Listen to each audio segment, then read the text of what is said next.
बिस्मिल्लाहिर्रहमानिर्रहीम। आज हम क्वेश्चन नंबर 11 को समझते हैं और उसका एक्सपेक्टेड क्या आंसर हो सकता है उसको भी समझने की कोशिश करते हैं। रिसर्च प्रोजेक्ट में क्वेश्चन नंबर 11 में क्या कहा गया है, how do you feel about this practice, what you have learned. दो हिस्सों पर मुश्तमिल है आपका 11 क्वेश्चन कि आपने ये सारा प्रोजेक्ट किया, लिखा, अपने सब थीम से रिलेटेड अपने टॉपिक बनाया। ये सारा काम करने के बाद आपने क्या फील किया, या ये कह लें कि आपने ये सारा काम करके क्या सीखा जिसका आपको पहले पता नहीं था। देखो जी, एक्शन रिसर्च होती ही इसीलिए है कि ताकि कोई भी इशू हो उसके रीजंस को तलाश करके फिर उसका सलूशन जो है वो निकाला जाए।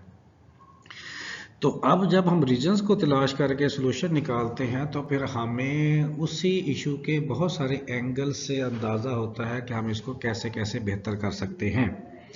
जैसे मिसाल के तौर पर मैंने कहा कि हमने एक सब थीम ले लिया सोशल रिस्पॉन्सिबिलिटी, और उसको बेहतर करने के लिए आपके पास बहुत सारी टेक्निक्स हो सकती हैं। मोटिवेशन हो सकती है, रोल प्ले हो सकता है, गेमिफिकेशन हो सकती है, ठीक है, एविएट्स हो सकते हैं, पेरेंट्स इन्वॉल्वमेंट हो सकती है। बहुत सारी टेक्निक्स हैं जो इस्तेमाल करते हुए आप सोशल रिस्पॉन्सिबिलिटी की बच्चों में हैबिट डेवलप कर सकते हैं। बस हमने यहाँ पे जैसे मिसाल ली सोशल रिस्पॉन्सिबिलिटी किसके ज़रिए, मोटिवेशन के ज़रिए।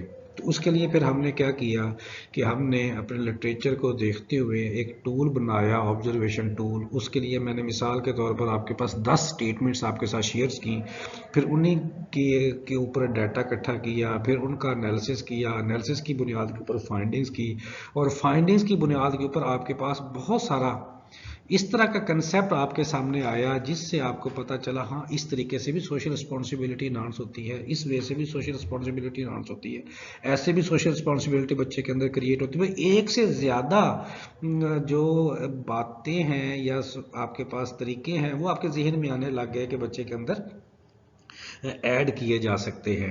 और इस तरह से आपका जो जहन जो पहले सोशल रिस्पॉन्सिबिलिटी के हवाले से इतना ज़्यादा क्लियर नहीं था कि कैसे कैसे बच्चों के अंदर सोशल रिस्पॉन्सिबिलिटी की हैबिट डेवलप की जा सकती है, तो इस काम को करने के बाद डेफिनेटली आपके पास एक बहुत सारा अच्छा प्लेटफॉर्म आपके जहन में आ गया होगा कि आप ऐसे ऐसे बच्चों के अंदर सोशल रिस्पॉन्सिबिलिटी इन्हांस कर सकते हैं। उसी की बुनियाद के ऊपर आपने कंक्लूजन्स निकाली, और आपने खुद भी सीखा कि सोशल रिस्पॉन्सिबिलिटी अगर बच्चों के अंदर डेवलप करनी है तो ये तरीके हो सकते हैं। इसी तरह के सेल्फ रेगुलेशन है, डिजिटल लिटरेसी है, मीडिया लिटरेसी है, जो भी आपका सब थीम होगा। एक अचानक से आपसे पूछा जाए कि इस तरह का एरिया बच्चे के अंदर अगर डेवलप करना हो तो आप कैसे करेंगे, तो हो सकता है कि आपके जहन में आंसर्स ना आए या ज़्यादा तरीक़ेकार ना आए। लेकिन जब आप लिटरेचर के ज़रिए जो है आप डाटा इकट्ठा करेंगे और उसको अप्लाई करके देखेंगे, फिर उसकी आउटपुट देखेंगे, तो फिर साफ ज़रा आपको जो भी सब थीम होगा आप उसके बारे में ज़्यादा अच्छे तरीके से क्लियर होंगे। और डेफिनेटली जो बातें आप इस काम करने से पहले आपकी लर्निंग में नहीं थी, इस काम को करने के बाद आपकी लर्निंग में आ जाएंगी। तो यही सारी बातें आपने इस क्वेश्चन के अंदर लिख देनी है।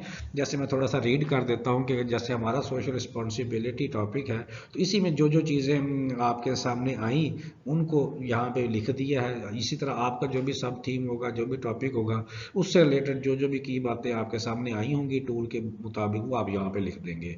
The practice of measuring social responsibility through motivation in a classroom is a valuable approach for promoting a more socially responsible and empathetic student body.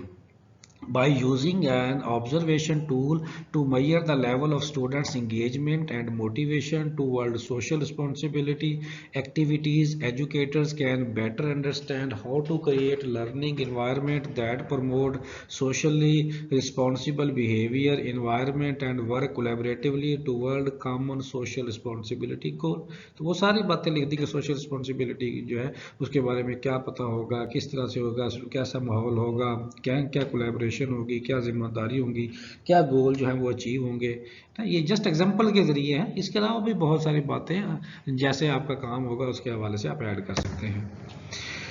अब सावधानी, इस आपके पास this approach can help student become more aware of the impact of their action and others. वही बात जो मैंने आपको सारी तमहीद में बताई कि जब आप काम कर लेंगे तो आप ज़्यादा हेल्पफुल हो जाएंगे स्टूडेंट्स के हवाले से, कि आपका जो भी एरिया होगा उसको ज़्यादा बेहतर तरीके से आप इम्प्लीमेंट करवा सकेंगे। In term of what I have learn about the research project on social responsibility through motivation in classroom, it is clear that there are many factors that contribute to student engagement and motivation towards social responsibility behavior। तो ये social responsibility के बारे में पहले लिखा हुआ है कि आपने जब इसके ऊपर काम किया तो इसके हवाले से लर्न किया, अगर आपका कोई और सब थीम होगा तो आपने उसके हवाले से लर्न किया, तो उसके हवाले से साफ जा रहा है कि आपने कि कौन कौन से फैक्टर्स हैं जो कंट्रीब्यूट करते हैं बच्चों के बिहेवियर के हवाले से, उनकी प्रैक्टिस के हवाले से, तो वो आप इस क्वेश्चन के अंदर लिख सकते हैं।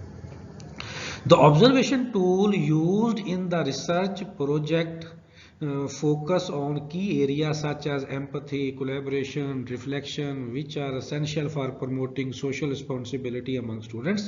I have also learned that by promoting social responsibility in classroom, educator can help students develop the skill and values that they need to make positive contribution to their community and the world।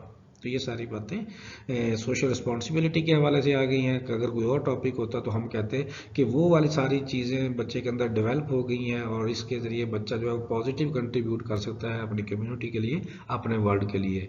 तो इस तरह से जो भी आप just ये लफ्ज़ हटा देंगे और उसकी जगह पे दूसरा सब थीम लगा देंगे और जो यहाँ पे टेक्निक लिखी है उसकी जगह वो टेक्निक लगा देंगे और लिख देंगे कि उनका कंट्रीब्यूशन है वर्ल्ड के लिए और कम्युनिटी के लिए। उम्मीद है कि आपको आराम से सवाल लिखना आ जाएगा कि आपने क्या फील किया है और आपने क्या लर्न किया है।